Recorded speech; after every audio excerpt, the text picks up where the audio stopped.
Astigmatism is uneven tension in the eye muscles. Each eye has 6 oculomotor eye muscles, and uneven tension of these muscles causes double vision.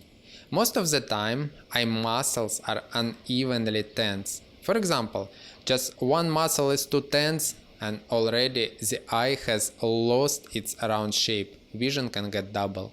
If you are looking down at a phone, for example, lowering our eyes, lower eye muscle getting tense, and it's a problem for the eyeball. If you do this every day, over time, lower eye muscle gets stronger and upper eye muscles become weak and astigmatism stays. Our task is to equalize the eye muscle strength and to look evenly without lowering the eyes and without a long static load in this position. The best way to start is with light eye stretching exercises to train your eyes without tension and implement relaxation techniques for your eyes.